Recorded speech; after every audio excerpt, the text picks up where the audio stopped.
Welcome back to the most passionate content for card collectors on YouTube and possibly the whole entire internet. As usual, I am your host, Jake Roy, 90s Bball cards here on YouTube, Twitter, Instagram, Facebook, a little bit of TikTok too, as long as it's still here with us. So today, I'm really excited. We have got a very fun collector interview, one that I've really been looking forward to. We've been trying to coordinate schedules for what seems like a while, but this was one that when I started doing interviews, I really wanted to have this guest on. So without any further ado, let's get right into the interview.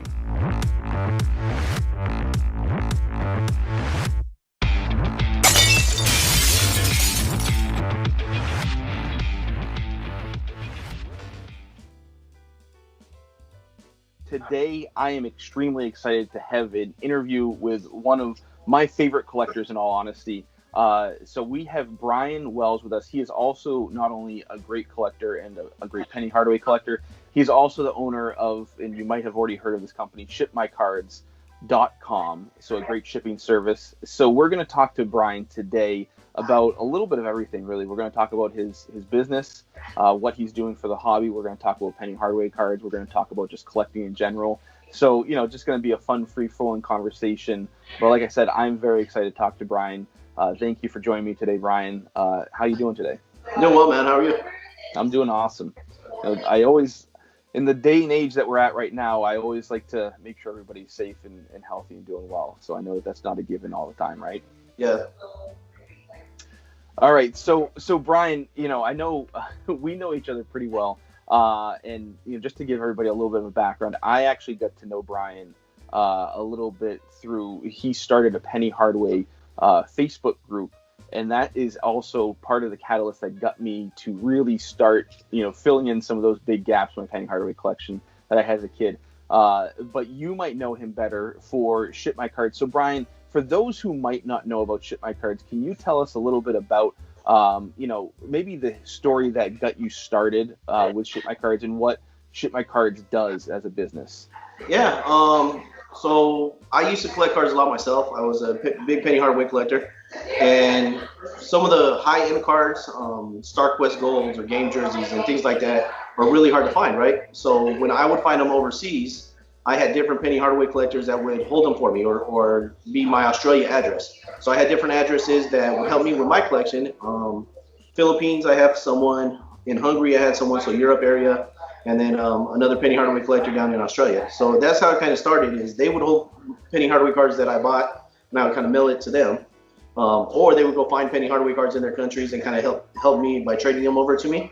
And then in return, I was their United States address here in the States. So if they bought Penny Hardaway cards, or one of them collect Iverson at the time, so if they collected cards, I would hold them in the States for them.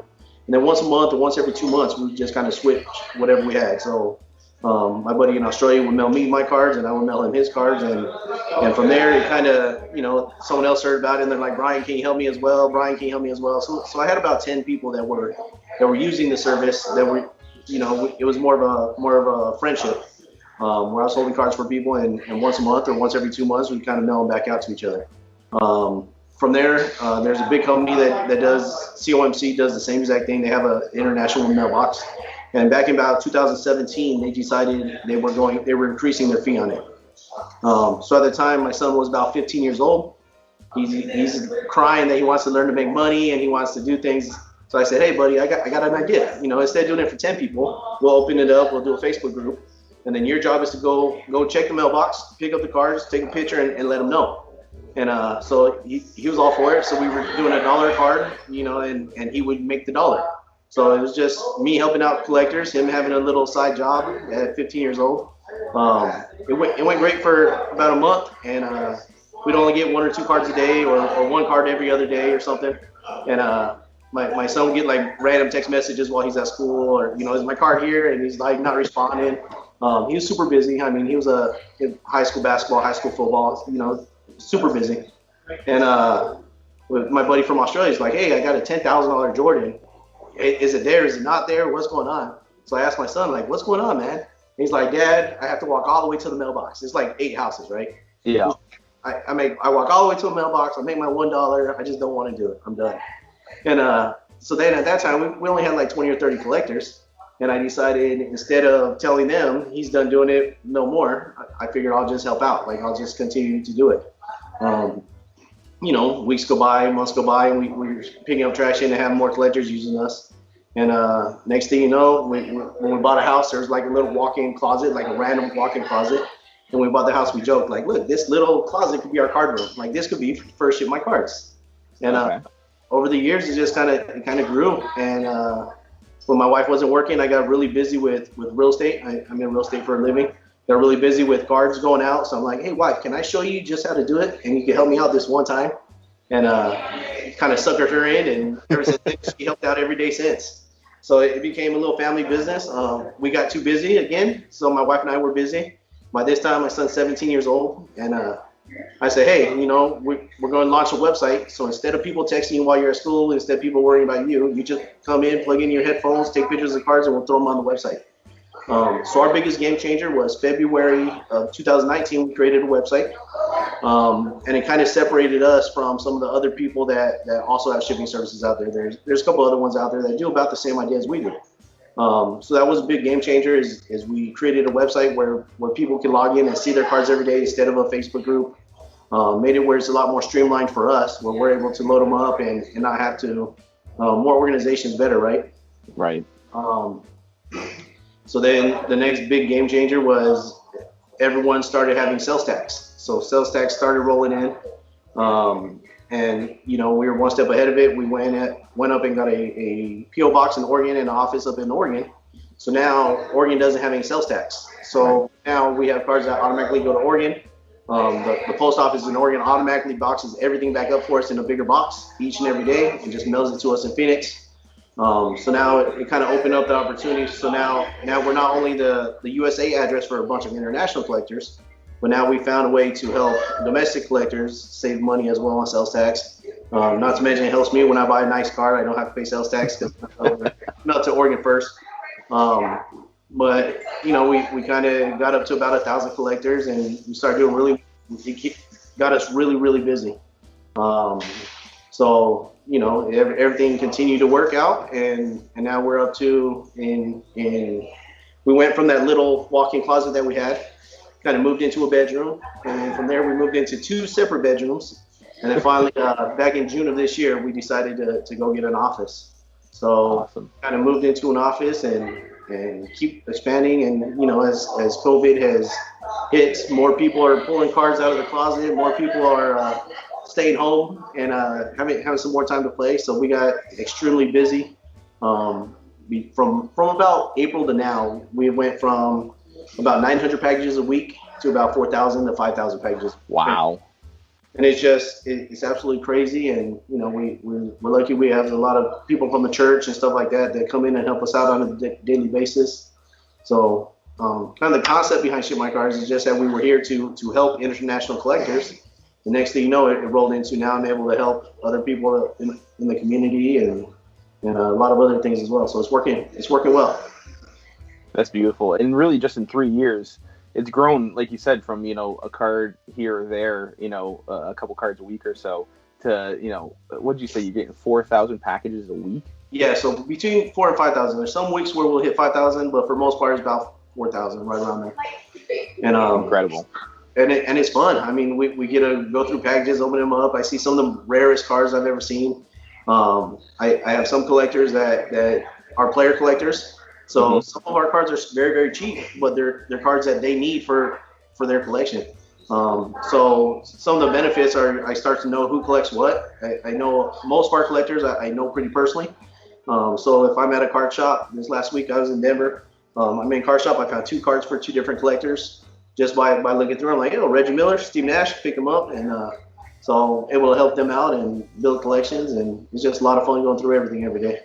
That's awesome. Yeah. So, and if you can't share, you know, that's okay. You know, I totally understand. But can you share a story of, you know, maybe the most insane card or some, you know, a really fun or really impressive package that maybe came through?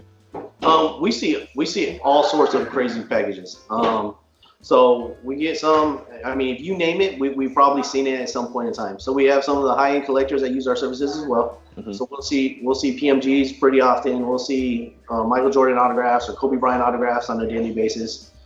Just things that you don't normally see, even when you go to a card shop or a card show, we get to see it on a weekly basis. So seeing something, I'm like, oh my God, like, you guys see this? And my brother helps a lot, right? Or my son. Yeah. They're not really collectors, but they know the sports, they know the hobbies, and they're like, oh yeah, that's pretty cool. And where I'm like, oh my God, no, that's a precious metal gem. Like, do you understand? And so they might not know it as much or get as excited as I get. Some of the fun parts is my wife works with us every day, and she'll be turn around. She's like, I'm looking for a LeBron James frog jump. And I'm like, what are you talking about? Because she doesn't understand the card. She just looks at it and like, it's what it is to her. Or a pink shiny card. I'm like, what are you talking about, pink shiny card? And so we go through it. I'm like, oh, that's an illusions box. Like, what do you mean a pink shiny thing? So it's a lot of fun trying to introduce other people to the hobby and helping other people get involved and kind of sharing the love with the friends and family. That's beautiful. Yeah. And one of the things that I've tried doing also is getting my wife into cards a little bit. I love ripping packs. So, I had some good luck with an optic pack. At one point I said, hey, we got to go and get you, a pack, and maybe you can have some great luck too. And she was like, sure, fine, whatever. So we went to Target, and, this was a year ago. Now going to Target and getting a pack of optic is good luck. Yeah, exactly. But, she got a pack of optic, and she let it sit there for like 3 days. And I'm like, what are you doing? You got to open this. Like, for me, I can't wait. I get into the car, and I'm like, okay, let's open this now. She's just sitting there. She's like, whatever. And she opened it, and she got like, I can't remember. It was a parallel rookie of Bagley, Marvin Bagley. And she's a Kentucky fan. I'm a Duke fan, so she's like, okay, whatever. And I'm like, that's a good card. She's like, oh, she did not really care. Right. So it's nice to hear though that you're able to incorporate your family, your wife, your kids in the business. I think that's a dream scenario for a lot of collectors or people who are starting a business. To have their family involved too. That's great. Yeah, when we were first growing up collecting, I always said I want a basketball card room. I want a room for all my basketball cards. So then once ShipMyCards kind of took over a full bedroom, and I don't have any of my personal cards up there, right? All my cards are downstairs, all on my desk and things like that. And my wife's like, you finally have your card room. I'm like, no, that doesn't count because those are my cards. We need another card room for me. And to go from a little closet, and it used to be like 6 people use our service. So I had a little box with 6 columns on it, and that's kind of where it was on the side of my real estate desk. And now it's full 2,700 square foot warehouse and packed to the full between computers and shipping in and shipping out. And the joke right now is we know we made it once we finally get a conveyor belt. Like, I want a conveyor belt, and my wife's like, you're crazy. There's no need for a conveyor belt. I'm like, I know, but what kind of warehouse doesn't have a conveyor belt? So someday it may be needed. Oh yeah, we'll see. But that's beautiful. I say it's a lot of fun though. Yeah, so it's working well. I think the best thing for me is all the love that a lot of our collectors share. So last year we were lucky enough to go out and meet some of our collectors in Europe. My wife and I flew out there for a 2-week trip. We stopped in Berlin, met some of our collectors there, meet and greet them, and we got some T-shirts made and stuff, and beautiful. Got T-shirts while we were there to people. There's an actual card store in Berlin that hosted a card show for us. So we went over there and met 10 or 15 collectors, and everyone's having a great time, and opened some boxes of cards and just had a really good time. Went over to Austria and met more collectors in a cafe over there, and some of the collectors that watch your show and all that are definitely 90s collectors. Yeah. So going through that is really awesome, going through their binders and seeing all their cards. You're going through a binder and you're like, oh my God, there's a precious metal gem or jambalaya in a binder. Just totally different aspects, and showing them that we enjoy what we do, and showing us the love. They wined us and dined us while we were out there. We went out to dinner and went out to a winery with one of them, and we just had a really good time. And then we went to Hungary, and in Hungary there was a huge card show that they already had kind of scheduled. So we went and kind of met a lot of collectors. Most of them did not use our service at the time. So they gave me about a 10-minute platform where I kind of shared what we are and who we do, what we do. And it was fun meeting people all around the world, and different collections. People brought their collections so we could go through them. They have another Penny Hardaway collector where I was able to see a lot of his Penny Hardaway collection while we were out there. So it's a lot of fun being able to see different things. Actually, from that trip, the only one souvenir I bought was a Penny Hardaway card that I needed for a long time. I never was able to buy. So I bought it as my one souvenir. We didn't have it. I got it in Austria. One of the collectors had it in Austria. And I'm like, let me get that from you. He's like, no, I'll never sell it. And then next thing you know, a week later, we meet the same guy in Hungary. He's like, oh, here you go. I'll sell it to you. So it worked out well. Nice. That's beautiful.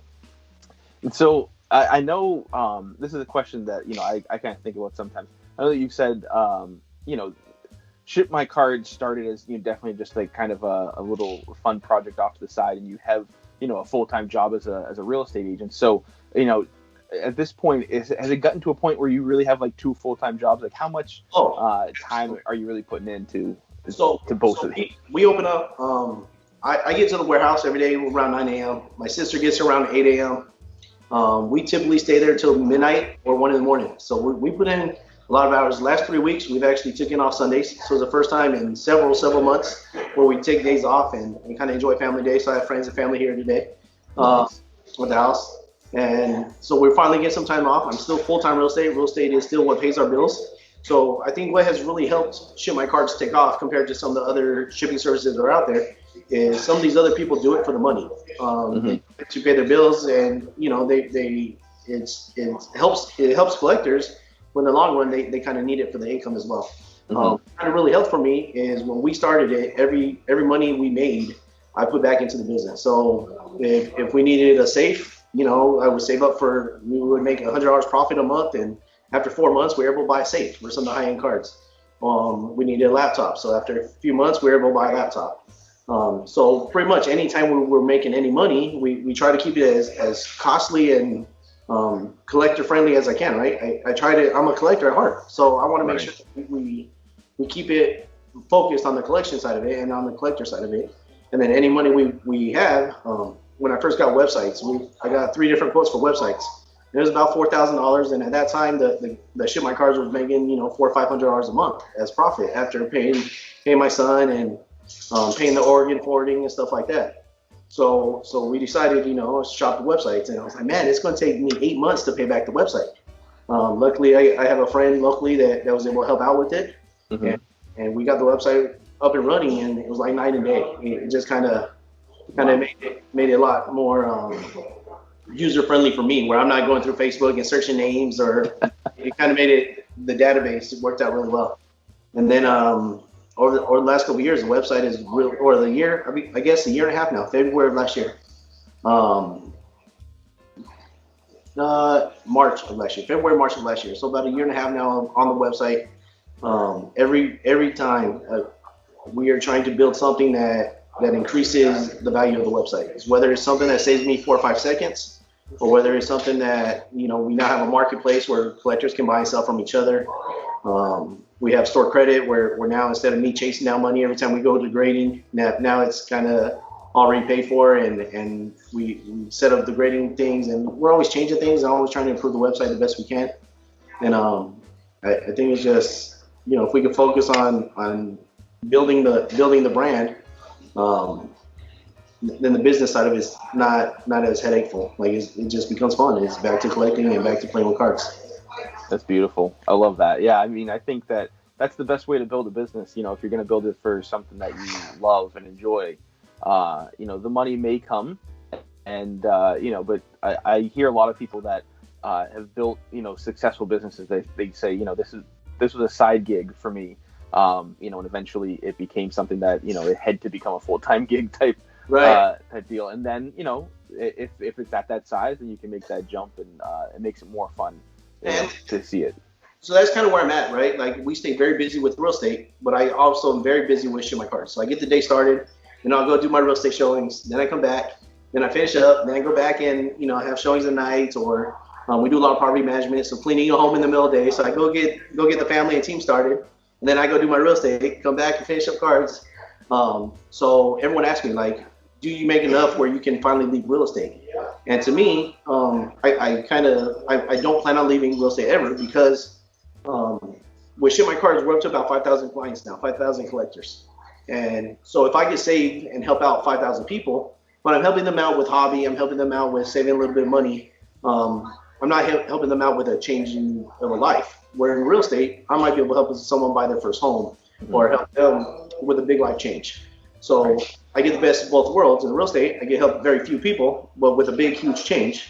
And in ShipMyCards, I get to help several people with saving and enjoying their money and really enjoying their hobby a lot better. So it's kind of a mix of, satisfaction. One's more rewarding once a day or once a month, twice a month, and one's more rewarding on a daily basis. Yeah. So, kind of where we're at. I don't, to me, it's more about what did we do today to help each other and kind of go from there. So when are you guys going to go on Shark Tank? Right? Yeah. We have some awesome collectors that are always willing to assist if we need it.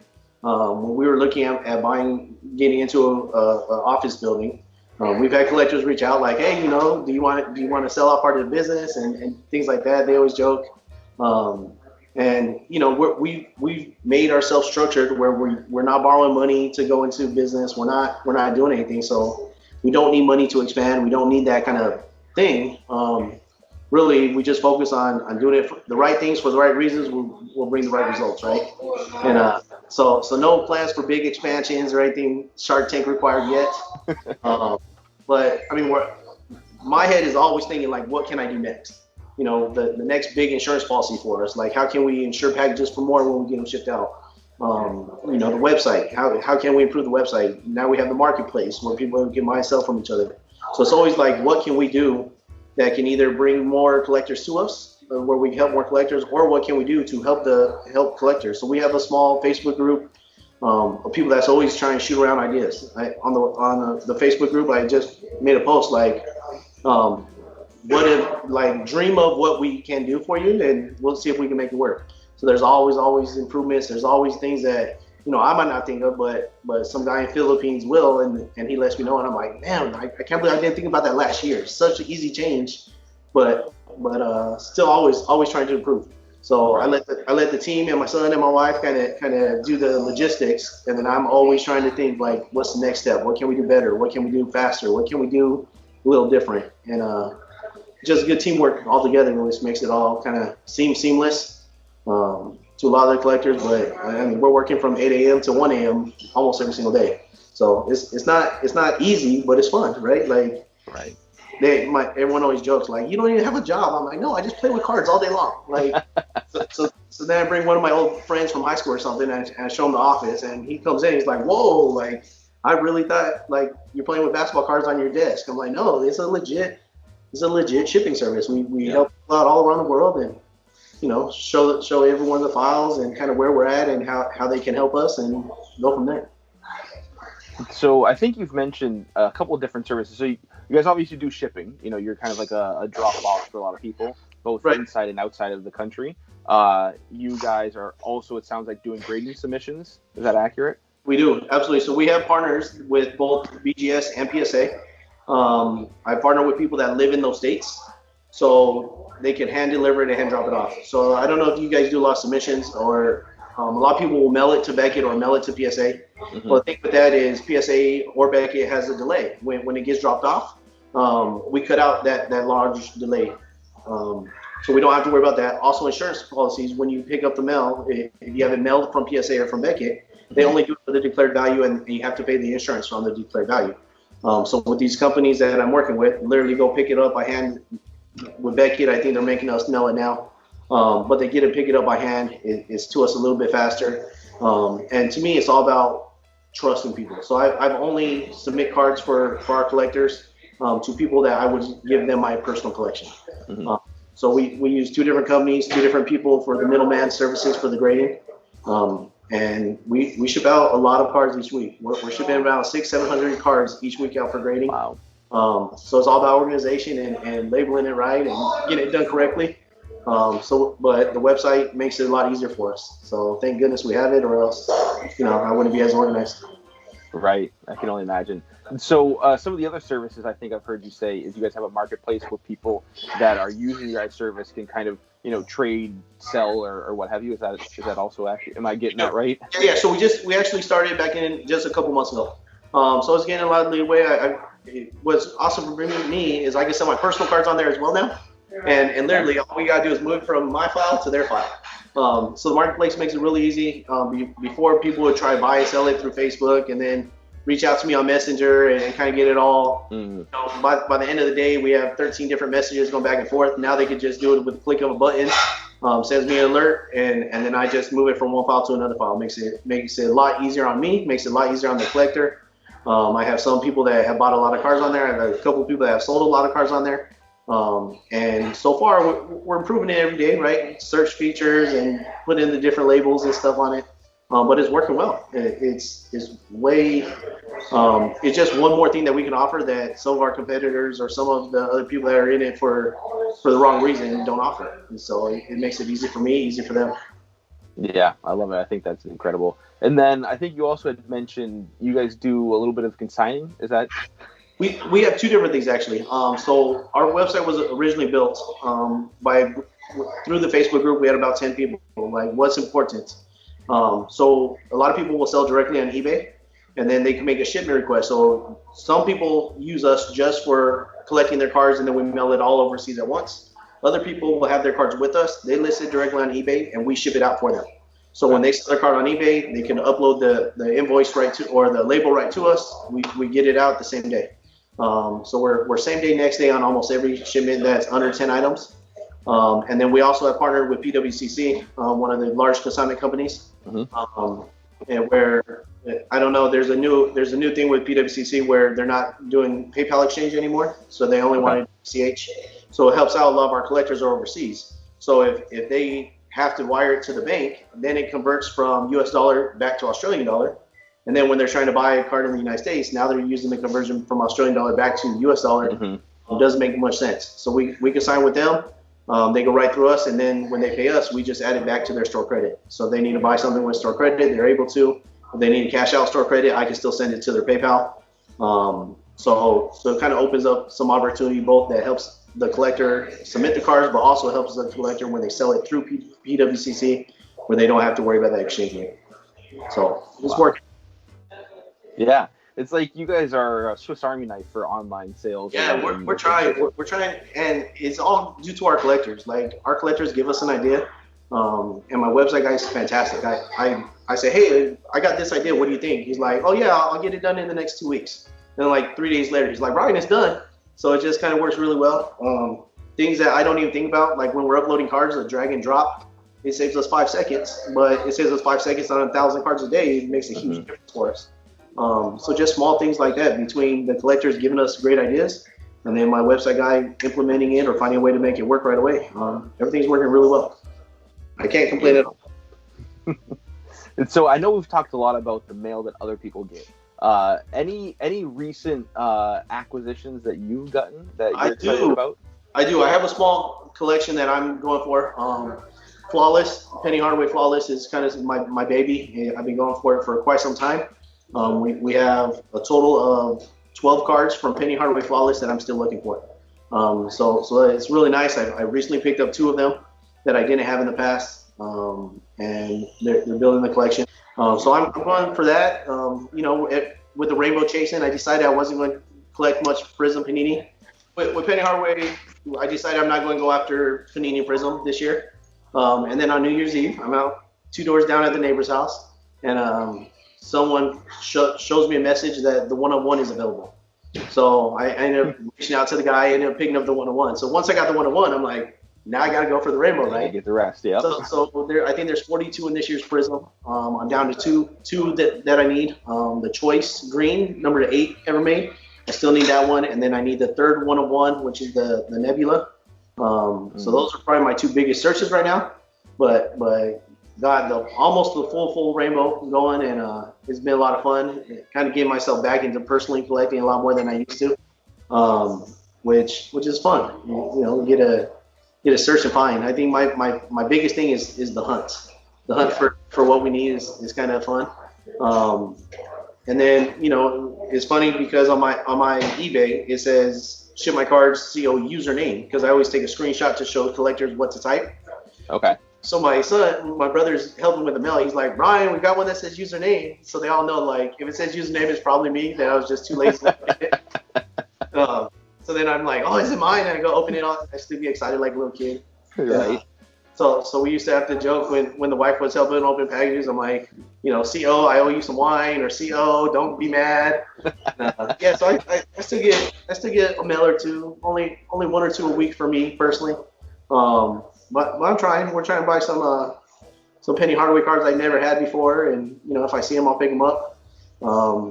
And then just playing around, because I know who collects what. It's fun for me to pick up a card for one of our collectors that they might not expect, or that is really rare. So I'll pick it up for them and throw it in their next shipment, or just something to keep it fun, right? Gotta keep it a hobby. Right.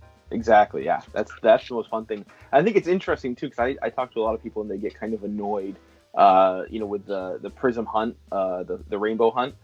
So it's kind of interesting to hear that you had no intention of going after that rainbow, and then it ended up kind of materializing for you to kind of go after that. I think that's interesting. Kind of a metamorphosis of right. Yeah. I know that you. I know you want to do that all, and the next thing you know, I'm like, I need one more. Right. Right. So it's all hobby, right? It's we don't control it; it controls us sometimes, and just kind of roll with the wave and enjoy it while we can. So yeah, exactly.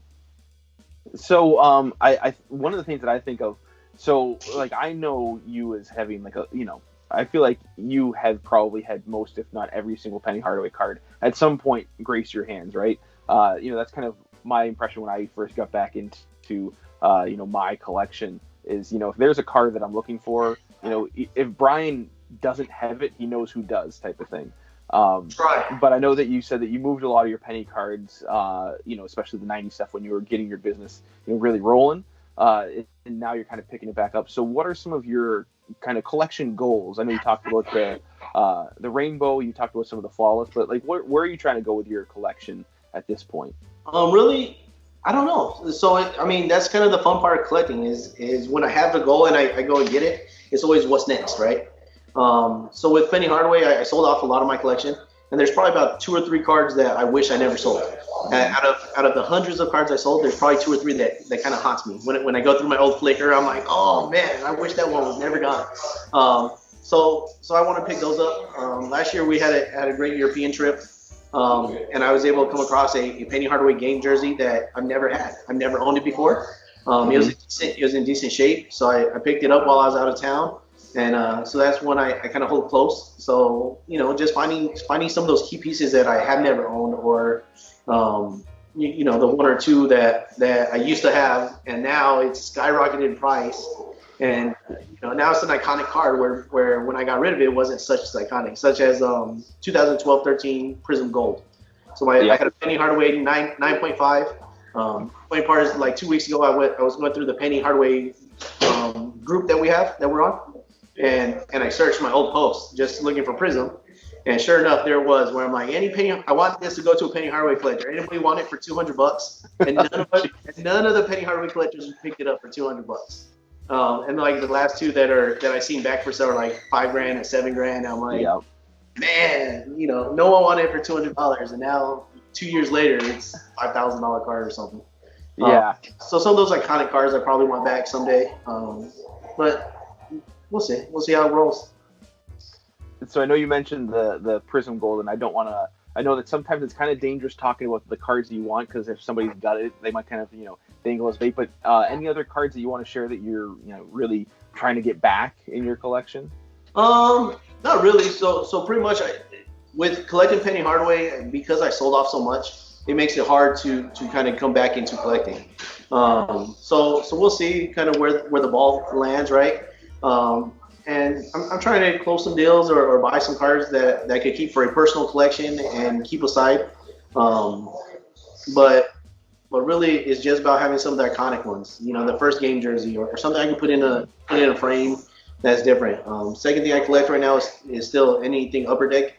You probably see some in the back. Anything that's EA certified. So I decided I'll get rid of some of my old autographs or a lot of the autograph cards. But I'm trying to get anything that was autographed by Penny during the UDA timeframe, right, when he was the top of the game. So we got a couple jerseys and 8x10s, a couple gifts from another Penny Hardaway collector, another 16x20. I was at my framer now, trying to get professionally framed, and just kind of not forgetting, it's all about hobby, and it's all about, enjoying what we have. Right. So the game jersey, was it the home or the away? It's the blue one. The blue one. That's my favorite. Yeah, so I love that. So the funny part is, last week we're going through cards, getting a shipment together, and I seen the blue one too.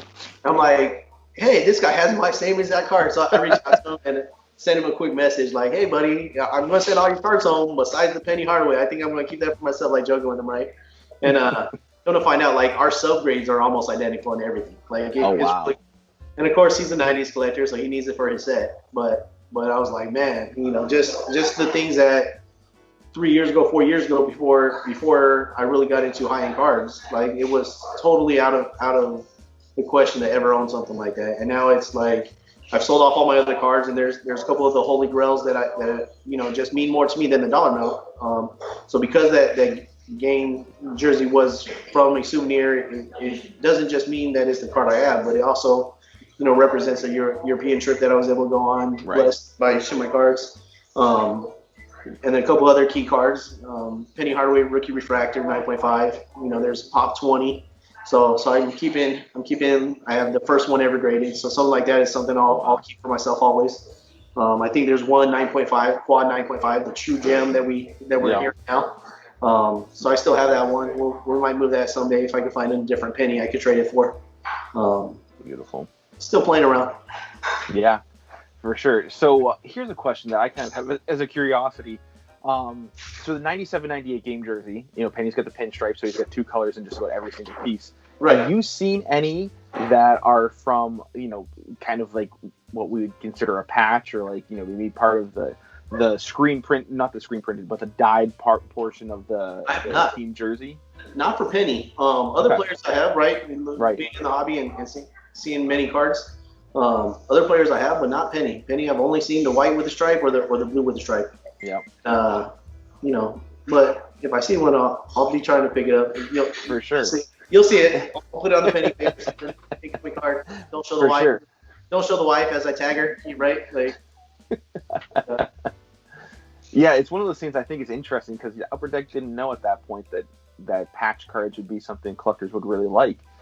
So seeing them come out of that 97-98 set when they do is like very uncommon. And that's why I've always been curious. Like, I wonder if there's any Penny cards that have more than just the pinstripe in them. Maybe we'll see one at some point. Who knows? That'd be nice. Yeah, it would be nice for sure. So, one of the other things that I'm always curious about is, thinking back to your, genesis into collecting. What originally got you into collecting? When did you start collecting, and what kind of started that? Yes, my story. I collected as a kid. So we had a good friend down the street that he collected Sean Kemp, and I collected Penny Hardaway. Now they're both UDA players at the time. They're both top of the game. So he had a really fair collection. I had a really good collection. My little brother always collected a little bit here and there. So he did a little Tim Duncan, and then he decided he was going to Iverson. So how as we're kids we don't know what we want. So at the end of the collecting, I really got out of collecting around 98, 99. Vince Carter, I had a couple of game jerseys and autographs and some nice things, and I was joking like, this guy's going to be rookie of the year. And the guy at the card shop, the owner of the card shop's like, no way, like, get out of here.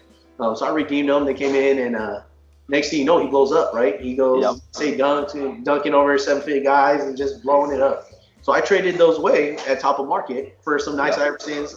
Iverson, rookie refractor, finance. Okay. The gold rookie refractor. Yep. So some really high-end cards back then, right? $200 to, I was probably 17 years old. It was a huge card to me. And so then outside of high school, I kind of quit collecting. A lot of my stuff went into the garage or into my into the house. And as I moved I worked at a bank for a little over 10 years. As I went from bank to bank, and they transferred me from Arizona all the way up to Colorado, all these cards kind of just tagged along with me, but I didn't collect them anymore. And then luckily I had a small break in work for about 6 months between the bank side and the mortgage side. And next thing you know, I'm pulling out cards and I'm buying and selling again. Is in 2012-13. So I started going, and with that little small break from work, literally I just got full blown back into collecting. Started buying Penny Hardaway's stuff that I never had, or stuff that I used to collect. You know, a rookie refractor was totally like my dream card. And so when I got back into collecting, I'm like on eBay, like, where do I find this card? And sure enough, they were readily available, so I picked them up. And then, you know, we opened a couple boxes, and my wife's helping me, and she gets an autograph. I'm like, who is it? She's like, well, I know him, so it must be a good player, because it was LeBron James autograph. So it's like an autograph that we pulled in the first box that we bought back. And so it just kind of snowballed to collecting. And then I moved back to Arizona, started real estate, and I started collecting. There's a collector out in Australia that I was looking at the Fleer retros. So we had like the remakes of the great 90s cards. And so while I was getting the retros, I had the opportunity from another Penny Hardaway collector in Australia to get a Playmakers Theater. So nicest cards I've ever owned. Came in and I kind of compared the two. I made a snapshot image side by side of, you know, here's the retro version and here's the original version. What do you guys think is better? And it became fun again. So then I started searching for all the old 90s inserts. And that's why, you know, I picked up a Noise Boys, and I picked up Rubies and all these inserts that I would have never had the opportunity to do. Besides this one guy in Australia said, hey, I got a double of this card. Do you want it? And you can pay me over the next couple months. Like, super awesome guy. And next thing you know, I'm into collecting. Him and I are battling on eBay, trying to buy the same playing cards. And kind of from that, we created the Penny Hardaway group. You know, that way we weren't competing against each other. We could make some messages, and it worked for a while. But come to find out, there's more than 8 Penny Hardaway collectors that I added to the group. So we have about, I think, 4,000 people in that group now through the Penny Hardaway group. And that, you know, and when I started ShipMyCards, then collecting wasn't as fun for me. I was working on cards instead of playing with cards. Yep. So that at that point is where I decided I might sell some off. So I sold a whole bunch off of my personal collection, and then from there, it wasn't as fun. So I started doing a little bit of hoarding. So I would find cards that if there was 5 ever made, I would try to collect all 5 of them. Okay. Or if there's a population report, a low population report for Penny Hardaway Rookie Refractor, there's only 20. I would try to get as many of them as I can. So that was kind of what got me along for the last couple of years. And then earlier this year, I kind of started having more fun and collecting again. So I've been letting some of the hoarding go away to help bring in other cards that I've never had, or cards like the Prism Rainbow. I reached out to another Penny Hardaway collector who already had a good chunk of the Rainbow started, and offered out one of my Penny Hardaway Rookie Refractor 9.5s for his good chunk of the Rainbow, and kind of worked out well. So he got a dream card, and then I got cards that really are, that are very hard to find, 5 ever made, or 20 ever made, 10 ever made, and being able to do it. So my heart is probably still in the 90s inserts. I still really enjoy them. When I go through a collection and I see them, or, you know, as I'm processing cards that are coming in, I see them, I get the excitement going. Yeah, and especially if it's Penny, right? Like, it's really cool seeing a nice insert, but when you see a nice Penny insert, I'm like, oh, I used to own that card, or I need to own that card. So it's still a lot of fun trying to keep the business part of it and the collecting part of it together, but separate at the same time. Right. So it's a fun balance. That's great. It's great that you can balance those two, because I think that can be pretty tricky for a lot of people. I mean, I'm not one of those people. I'm definitely, not making a business out of cards, but I can imagine if I did, that would be difficult to do. Right. Well, I wasn't making a business out of cards either. It just kind of, I was like, oh yeah, I'll help you. Oh, I'll help you. And then I'm like, all right, well, here's a small business for my son. And then next thing you know, I mean, as long as the collectors are showing us love for it, we're going to keep doing it. Yep. It's when it becomes too much of a business and not enough helping the hobby or helping the collecting.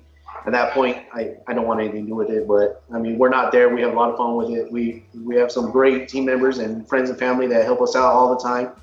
And I was joking with my sister, like, hey, I got to pay you some more money for how much you help me. She's like, no, you don't. You just got to work me less. Like, so it's fun. It's fun to keep it all in the friends and family too. Right. Now, I'm really curious. So you had mentioned opening a box with your wife and pulling a LeBron auto. Do you still have it, and what was it? Okay. It was SP Authentic. So and the jersey, the court card, it's called home court, right? So it's probably 12, 13. SP Authentic, and it's called like home court. Penny Hardaway has a couple of them as well. Yep. So it looks like for LeBron it was his high school court, right? For Penny Hardaway, it's the Memphis court in the background and autographed across front. Yeah. So we had that one. One of my other amazing pulls is the same year or next year. I was already back at Wells Fargo Home Mortgage at the time, back at work, and I bought myself a box of Select for my birthday. So we go home and we're opening the box of Select for my birthday. Just my wife and I, and sure enough, Kobe Gold. I'm like, 10 ever made. I'm checking Prism at the time. The Kobe's are selling at like $3 or $4 grand. I'm like, wow, I just got a $1,000 card. Sending out for grading. That's my first time ever grading a card. So sending it to Becky, and I thought it was going to be like this easy process. And I don't know where you're biting my nails for a week until it's coming back. And ended up finally selling it on eBay maybe a couple months later, month and a half later or something for crazy amounts. And it was good. It was right. It was before my wife and I finally ended up getting married. So I'm like, oh look, there's wedding money. There you go. Yeah, so it worked out well.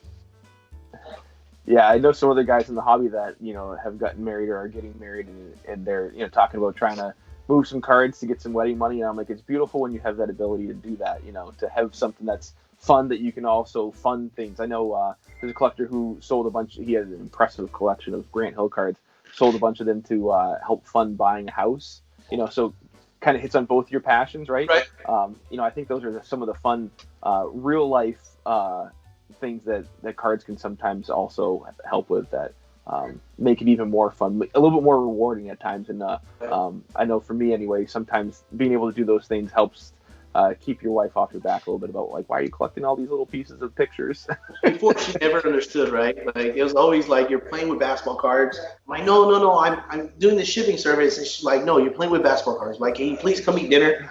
And now I'm like, now it's midnight, and we're like, are we gonna be able to get out of the office anytime soon? And now the whole family's involved. My daughter's 9, 10 years old, and she's like, Dad, do I get a paycheck this week? I'm like, did you help at all? She's like, yes, I did this, I did this, I did this. So especially with COVID, we have a computer set up over there where my kids come to the office with us. They're sitting up in their little school, their online school, and plugging away while we're at the office. So as soon as they get out of school, they jump in and help out. And it's just a good fun overall for the whole family. It works out well. Some future life training kind of stuff that they can also learn, I'm sure, from all the business, Yeah, now they're business owners and they boss me around. My 9-year-old is like, Dad, you're not supposed to do it that way. I'm like, you're right, you're right. That's beautiful. And I think one of the beautiful things too that I'm hearing about ShipMyCards, because there's a lot of people who make a business out of cards. They make cards into their living. And a lot of times it's they buy cards off eBay. They sell them or whatever. It's a lot of buying and selling of cards. But I think it's really interesting when I hear like you're talking about with ShipMyCards. It's really a business to help collectors. You don't have to sell cards necessarily to have a business around your passion. You don't have to have that be the way that you enjoy and help other people, which I think is really refreshing, but also not necessarily the easiest thing to do, I'm sure, either. No, I mean, but it's rewarding, right? So just like everything we do is what can we do today to help someone tomorrow? And I try to teach my kids the same thing in any business, whether it's landscaping or owning a church or doing anything, right? It's what can you do today to help someone? And as you help people, we will be rewarded. So luckily we get enough love from all of our collectors. We don't do any advertising. So I'm not, there's some collectors out there or other services out there that do a lot of advertising. We don't do any advertising. Everything we do is all word of mouth. So it's all from collector love that shares it back and forth. And we've talked about sometimes limiting the amount of customers that or collectors that use the service. But at that time, if I can't handle it or if I can't take care of it, that's when it's going to be more work. So we just want to make sure that we upgrade a website or find a way to make it easier. So we could just help everyone we can. And it's rewarding to be able to say, I see someone do a screenshot and they're like, look at my new mail day. And I'm like, hey, I remember that card. Like that card's in my possession, or it's fun. you know, I don't get a. I tell my son, and my son's like, "Oh, cool, Dad." But to me, I'm like, "Oh, you know, that's a BMG. Like, you don't understand." Right. So it's fun having, you know, our nameplate or things go around with our name on it, or me knowing like, hey, I held that card at one time. Right. So the Yeah, sentiment. it must be really rewarding, you know, kind of knowing that you're part of the process to help people achieve those goals, get those cards to the end users that are going to love them. You know, that must be a really rewarding piece of it too. No, definitely. Yeah, for sure. So, hey, I've really enjoyed this, you know, but I want to make sure that you have time to get back to the packages. And actually, today is probably your family day, right? So I want to make sure I don't take too much of that time from you. I really appreciate you jumping on. I hope you really enjoyed that. I had a blast having that conversation with Bryan. You know, just a wealth of knowledge, but also a wealth of history and different experiences. So a lot of fun there. So question of the day for you, and this is a little bit of a different one, but I need your help. I need your input. So YouTube just informed me that I have been authorized, or whatever the word may be, for a membership program. So kind of, it seems like it's YouTube's version of Patreon. I don't know a whole ton about it yet, but what they told me is I have the choice of enabling it for my viewers and fans, and it's basically a monthly subscription, I guess, that gets you access to additional content. So the question for you is, would you be interested in something like that? And apparently I need to make 3 tiers if I do this, and I would have to come up with what the perks would be for you. So let me know down in the comments, would you be interested if I did a membership program, and what would you be interested in for perks in 3 different levels? You know, I've got some ideas, but I really want to hear from you, because if this is something that you would like, I would like to make sure it provides additional value for you. And if it's something that you don't like, then let's just keep going the way that we are, right? So let me know the answer to that. That would really help me out. I really want to know what your thoughts are there. So drop that down in the comments below. And also let me know what you thought of the conversation today. As always, thanks for joining me. If you're new here, please consider subscribing. Hit that bell icon so you don't miss any videos in the future. New videos, regular content will drop like this on Wednesdays. Any bonus content will always be on Fridays. Thanks. We'll talk later. Bye.